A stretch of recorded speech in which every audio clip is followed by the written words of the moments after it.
seperti yang kita ketahui bahwasanya ada dua manfaat ya Pak ya. Dua manfaat ketika teman-teman nanti sudah memiliki sertifikat guru penggerak. Assalamualaikum warahmatullahi wabarakatuh, sobat-sobat semuanya. Sebentar lagi kan di sini Pak ini ya. Kita itu mau ada pembukaan pendaftaran guru penggerak yang angkatan 10. Nah, teman-teman itu terkadang itu banyak sekali yang masih meragukan kira-kira apa sih manfaat kalau misalkan kita itu sudah memiliki sertifikat guru penggerak. Ya mungkin nanti akan bisa sedikit memotivasi teman-teman yang mungkin masih memiliki sedikit keraguan untuk mendaftar guru penggerak, yang mana itu merupakan program yang sangat bermanfaat. Ya, di sini saya sudah bersama dengan salah satu rekan saya, yaitu seorang kawan yang sekarang ini beliau itu lulusan dari guru penggerak angkatan 5 dari Kabupaten Ngawi, dan tentunya beliau nanti kita akan bertanya-tanya kira-kira apa sih manfaatnya. Mungkin teman-teman nanti akan memiliki semacam dorongan semangat untuk nantinya bisa dan berkenan untuk mendaftar di salah satu program Kemdikbud yang menjadi salah satu unggulannya sebagai upaya untuk meningkatkan kualitas pendidikan di Indonesia itu ya. Bapak namanya siapa Pak? Saya Lukas Eko Prasetyo, juga dari guru penggerak angkatan 5 Kabupaten Ngawi. Iya, kemudian kemarin itu ikut pendidikan guru penggerak itu pada angkatan yang keberapa kemarin? Kelima, ya. Ya, berarti kalau di angkatan 5 itu pendidikan yang 9 bulan atau yang 6 bulan itu Pak? Yang 6 bulan. Kami sudah mengikuti pendidikan yang 6 bulan. Iya, dikarenakan mulai dari angkatan 5 dan seterusnya itu sepertinya hanya 6 bulan ya. Kalau 1 sampai 4 tuh saya kemarin punya kawan yang dari daerah Karanganyar Jawa Tengah. Itu angkatan 4 tuh masih 9 bulan. Kemudian mungkin bisa diberikan sedikit gambaran ketika kita sudah mengikuti pendidikan guru penggerak, itu kegiatan yang dilakukan itu ngapain aja ya? Ya, dalam pendidikan guru penggerak itu kan ya kita tentu belajar melalui modul secara mandiri, kemudian sharing dengan teman-teman dalam guru penggerak juga dalam satu kelas yang didampingi oleh fasilitator. Kemudian juga kita belajar bersama instruktur juga, kemudian ada juga kita didampingi oleh pengajar praktik ya kita bersama-sama belajar begitu. Tentu hal ini sangat menyenangkan bagi kita begitu. Oh iya. Kemudian dalam kegiatannya itu apakah full daring ataukah ada juga kegiatan yang luring gitu Pak? Ya, memang tidak semuanya daring, tetapi ketika ada pendampingan individu oleh pengajar praktek itu secara luring. Jadi pendampingan individu yang dilakukan pengajar praktek itu biasanya pengajar praktek itu datang ke sekolah kita ya untuk bersama-sama sharing dan mengetahui sejauh mana pemahaman kita tentang materi-materi dalam guru penggerak. Iya, tentunya di sini kawan-kawan itu kan kalau misalkan ada pendaftaran guru penggerak gitu ya, tentunya dari Bapak Ibu Kepala Sekolah maupun juga Kepala Dinas Pendidikan di masing-masing kota, kabupaten maupun juga provinsi itu kan juga menyarankan untuk Bapak Ibu guru itu mendaftar guru penggerak kalau misalkan ketika login ke SIM PKB itu memenuhi persyaratan. Dan tentunya itu mereka bertanya-tanya, ketika saya nanti sudah menjadi guru penggerak dan sudah mendapatkan informasi terkait tentang gambaran kegiatannya, kira-kira manfaatnya saya itu nanti apa? Mungkin sejauh ini dari pengalaman Pak Eko, ini manfaat yang didapatkan itu nanti setelah ikut pendidikan itu apa saja Pak? Iya, yang manfaat yang bisa saya rasakan secara langsung yaitu banyak mendapatkan ilmu yang baru gitu. Jadi ini kan dari Kemdikbud ini ada transformasi pendidikan begitu, sehingga kita bisa menjadi agen perubahan dalam pendidikan itu ya, sehingga banyak ilmu-ilmu yang baru yang mungkin begitu ternyata ada pemahaman baru tentang di dunia pendidikan, dan ini tentu sangat bermanfaat sekali bagi saya terutama ya. Jadi saya kembali termotivasi gitu, membangkitkan motivasi saya sebagai guru kembali. Iya, tentunya itulah suatu manfaat keilmuan yang akan didapatkan oleh Bapak Ibu guru, salah satunya untuk meningkatkan kualitas pendidikan sesuai dengan tuntutan kurikulum di era zaman sekarang gitu ya. Iya. Kemudian dari segi karir, mungkin di sini apa saja yang bisa nanti teman-teman dapatkan Pak dari segi karir? Iya, kalau dari sisi karir, guru penggerak itu bila sudah lulus dan mendapatkan sertifikat itu juga dia berhak untuk menjadi mengikuti apa ya, berhak untuk menjadi kepala sekolah, mengajukan jadi kepala sekolah gitu.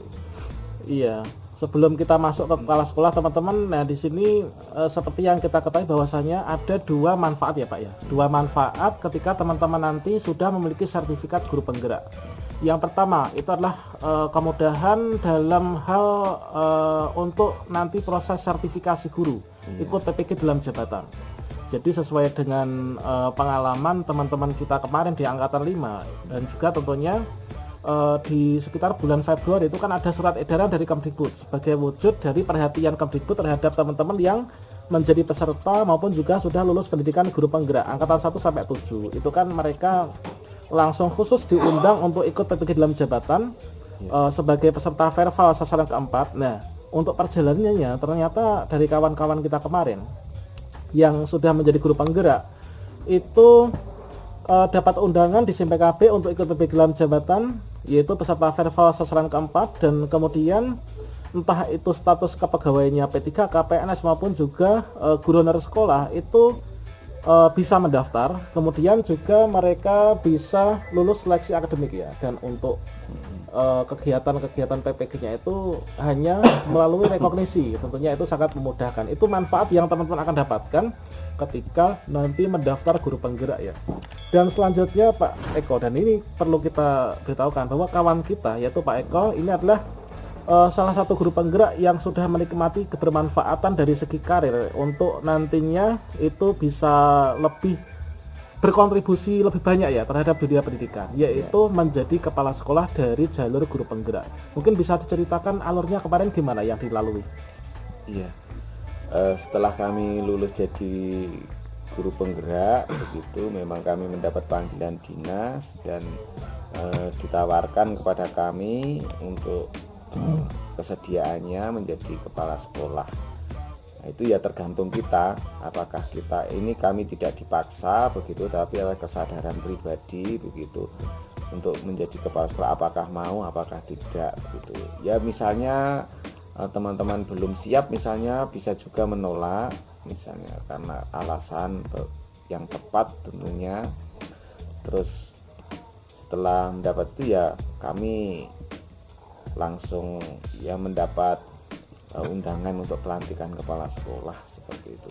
Tidak ribet, jadi langsung mendapat panggilan dan berapa bulan kemudian ya dilantik begitu saja.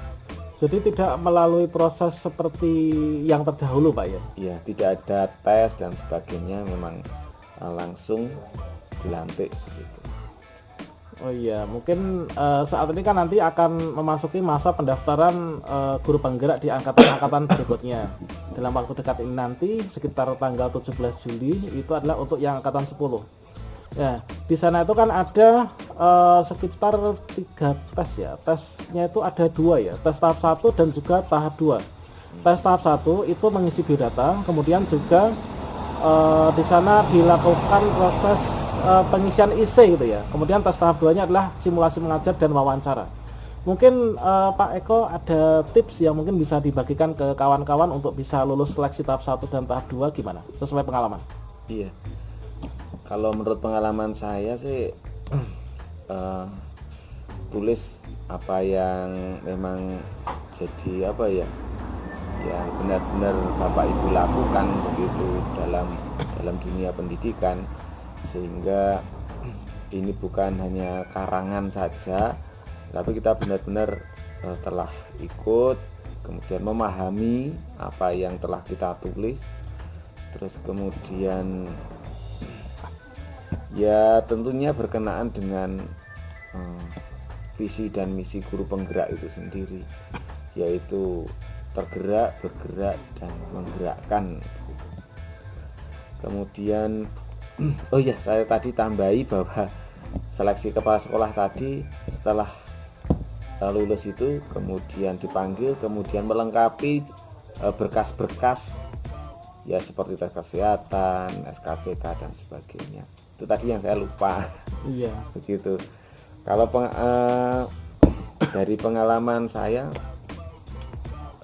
biasanya ini guru penggerak ini sangat mudah bagi teman-teman yang sudah terbiasa, mungkin sudah pernah bergerak di KKG, kemudian di gugus dan sebagainya sebagai pengurus dan sebagainya. Yaitu ceritakan saja apa yang Bapak Ibu lakukan waktu itu. Begitu. Terus kemudian setelah di-sharing itu diisi dalam pertanyaan-pertanyaan itu dijawab, kemudian ya jangan lupa itu apa yang Bapak Ibu tulis. Nanti ketika ada wawancara dan sebagainya itu bisa diceritakan kembali gitu. Ya, jadi ketika kita mengisi IC itu sebaiknya kita juga mengabadikannya ya, karena nanti kemungkinan ketika simulasi mengajar, nah di wawancaranya terkadang apa yang kita tulis nanti akan dikonfirmasi oleh pewawancaranya. Jangan sampai nanti ketika kita dulu IC-nya ketika diminta untuk menjelaskan pengalaman berorganisasi itu yang ditulis di sana apa, kemudian di wawancara itu juga harus sinkron gitu Pak ya. Iya. Yang kedua bahwa kita jangan lupa tahap kedua itu ada simulasi mengajar seperti itu, peer teaching, kemudian ada wawancaranya tadi. Jadi mengajar tadi cuma diberi waktu 10 menit sehingga teman-teman harus bisa memanfaatkan waktu itu sebaik mungkin. Jadi yang tim penilainya itu bisa memiliki gambaran secara penuh bagaimana Bapak Ibu itu mengajar di kelas dalam 10 menit itu, meskipun itu nanti sebenarnya membutuhkan waktu yang cukup panjang, tapi kita bisa meringkas itu Pak, sehingga jadi 10 menit itu tadi. Iya, di sana. Dan biasanya dulu seleksinya itu imajiner Pak ya, jadi tanpa murid gitu ya. Iya, biasanya tanpa murid dan kemudian ada 2 tim penilai. Oke, mungkin sebelum kita akhiri kegiatan kita ini, dari Pak Lukas mungkin ada sepatah dua kata-kata atau hal penting yang ingin disampaikan untuk teman-teman calon pendaftar guru penggerak di angkatan berikutnya. Iya. Bagi teman-teman, saya sih mengharapkan teman-teman semakin banyak yang mengikuti program ini, karena dengan mengikuti program ini berarti Bapak Ibu bisa ambil bagian dalam perubahan pendidikan di Indonesia. Itu yang pertama. Yang kedua, kita tidak bakal rugi, begitu, tidak rugi, bahkan rugi sebenarnya kalau kita nggak mengikuti pendidikan ini, karena menurut saya ini pendidikan yang bagus, kita punya banyak kenalan baru, banyak guru baru, ilmu yang baru dan sebagainya. Ini akan menambah wawasan kita, pengetahuan kita sebagai guru, begitu. Itu saja saya kira. Iya, oh iya, yang terakhir ini saat ini ditugaskan jadi kepala sekolah di sekolah mana Pak? Ya, saya ditugaskan di SDN Pandian 5, Kecamatan Karanganyar, Kabupaten Ngawi. Ya, itulah teman-teman kebersamaan kita dengan Pak Lukas Eko, yaitu salah satu kepala sekolah yang berasal dari jalur guru penggerak. Nah, tentunya manfaatnya kita sudah sampaikan semua. Marilah kita nanti mendaftar bersama-sama untuk meningkatkan kualitas pendidikan di Indonesia. Untuk yang terakhir kita boleh berfoto bersama Pak. Iya.